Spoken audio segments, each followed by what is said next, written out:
Hi guys, welcome to another edition of Tottenham Transfer Rumours on the Spurred On podcast. It's Wednesday. I'm going to bring you all the biggest transfer rumours every Wednesday to do with Tottenham Hotspur Football Club.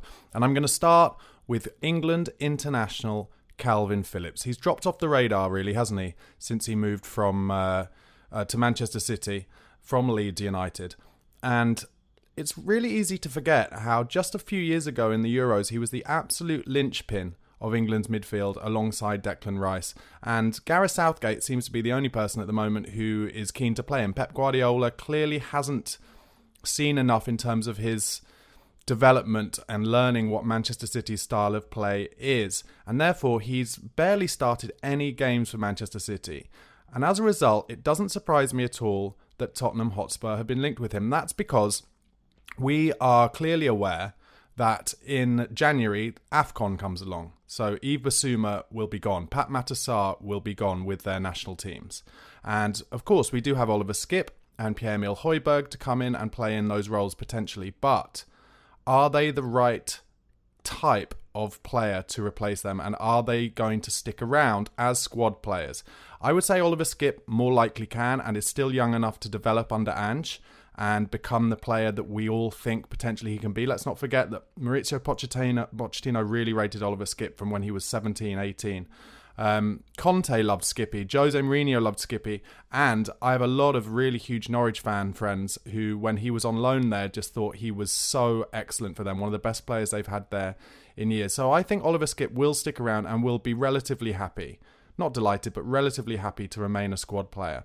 But Pierre-Emile Højbjerg is already making noises about wanting to leave. Atletico Madrid were interested in him in the summer, of course, and I think a deal nearly got over the line with them. So, are we looking at someone like Kalvin Phillips with the idea of Højbjerg leaving, Phillips coming in, it freeing up another homegrown space, another foreign player space, of course, because Kalvin Phillips is homegrown.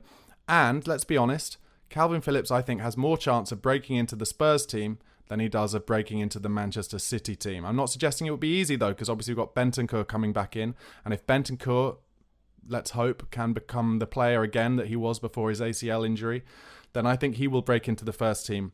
But with Kalvin Phillips, if Højbjerg were to leave, I think that would make sense. And I also think we could get him at a relatively cheapish deal, probably 25, 30 million pounds. That would be my guess. Another player that we are continually being linked to, we're not the only club though, but we are being linked to him, is Jadon Sancho from Manchester United. He has had the mother of all fallings out with Erik ten Hag.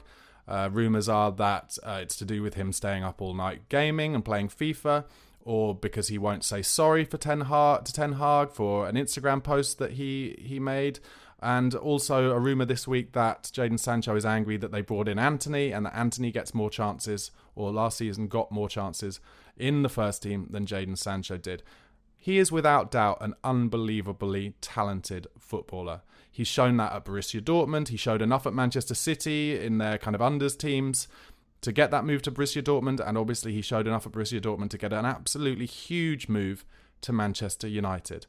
Would he fit Ange Postecoglou's style of play if he was playing out wide on the left? The answer, I think, is yes. But my worry with Jadon Sancho is, in this day and age, if he showed at such a young age this kind of ego and this kind of belief that he's bigger than the manager at a club like Manchester United, is that a player we should take a risk on for Tottenham Hotspur? I'd be really interested to know what you guys watching or listening think. So please do leave a comment if you're watching on YouTube below, whether you think Jadon Sancho would be a good player for our club. I think potentially Ange Postecoglou is the kind of right kind of arm around the shoulder manager who could get the best out of Jadon Sancho. We might be able to get him for a bit of a steal. Manchester United, by the sound of it, are very clear that they want him to leave. They're even willing, apparently, to subsidise his wages. I think he's on £300,000 a week, which obviously Spurs wouldn't touch. But for the last few years of his contract, just like we did back in the day with Emmanuel Adebayor, when Manchester City paid a lot of his wages for us, maybe Manchester United would be willing to pay, I don't know, 150 grand a week towards that to get him off the wage bill. And if he really wanted to come to Spurs and United were able to get, I don't know, 40, 50 million pounds for him, again, another young English talent, is it worth taking a risk on? I'd be intrigued to know what you guys think. I'm tempted to say yes, because I think Ange is the kind of person who could get the best out of him. But also it does feel like a risk, and we wouldn't be able to kind of have someone on that huge a salary kind of sitting around not doing anything if he didn't fancy it. Although, should say, Hugo Lloris at the moment, 200 grand a week, our highest paid player, he is not even getting in the squads at the moment. I'm just going to bring that up now because I'm not sure if I've mentioned it before. What do you think has happened to Hugo Lloris? I think something happened in that Newcastle game last season when we were 5-0 down after 25 minutes, where they said that he was injured and that's why he went off. But I think something happened in the changing room and he made his position at the club untenable. And then in the summer, he wanted to leave, but nobody was willing to take him as a first-team goalkeeper, as a starter.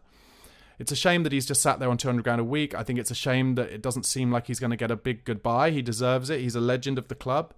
But very fascinating. Anyway, back to the transfer rumours. Just a rumour of something that isn't directly related to us, but could be, because I'm sure we've got a sell-on clause. Jack Clarke, heavily rumoured. Our former attacking midfielder, Jack Clarke, rumoured to be going from Sunderland to Brentford for as much as £15 million.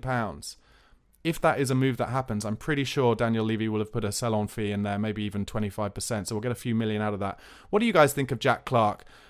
He always obviously had loads of talent. I remember him when he was at Leeds before we paid, I think, 10 or 15 million pounds for him. He was such a talented player under Bielsa, but he always looked a bit lightweight to me, and he still looks lightweight. It'd be interesting to see if he does go to Brentford, how he fares in the Premier League, but he's done brilliantly at Sunderland. They love him up there, and he's always had the talent. So it'll be really intriguing to see if he does make it to the Premier League, how he does, and whether we have that sell-on fee. Okay, another big rumour coming out this week from BBC Sport is that Spurs are interested in the Turkish 24-year-old winger Kerem Aktürkoğlu. That's right, easy for me to say. Kerem Aktürkoğlu, 24 years old. He's a left-sided forward, great finisher off either foot. He can cut in on his right. I've seen him score loads into the top corner for Galatasaray.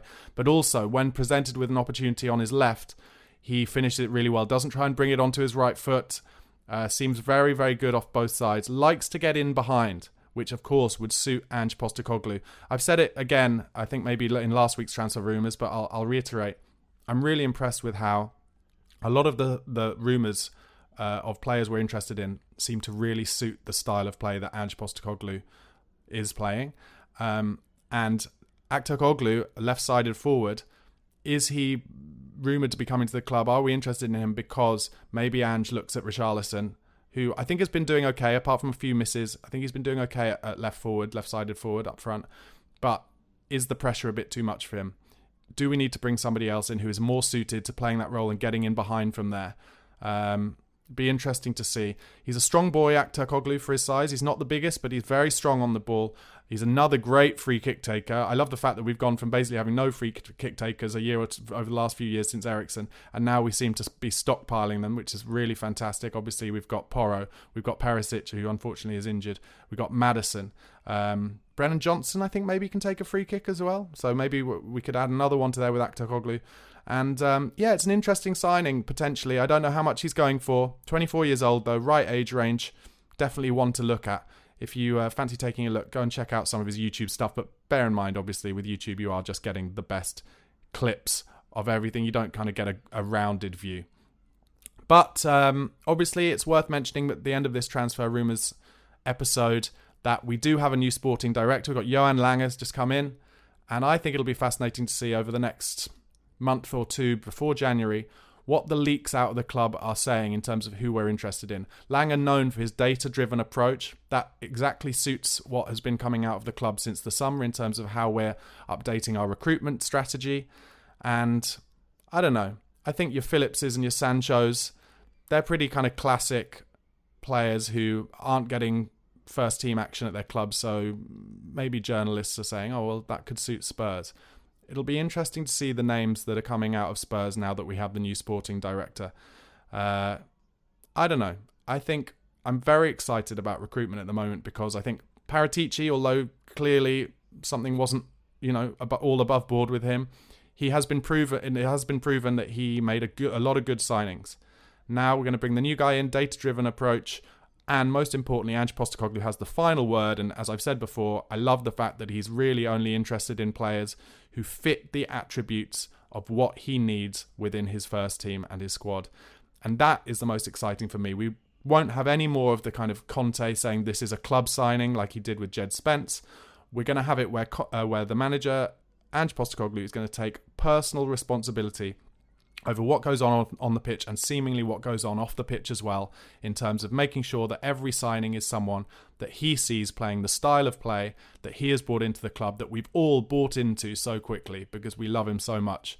I got a little bit of stick for appearing on Chris Cowlin's podcast the other day, or when I was appearing on it, for saying I think Postecoglou could be proven to be our best manager since Bill Nicholson.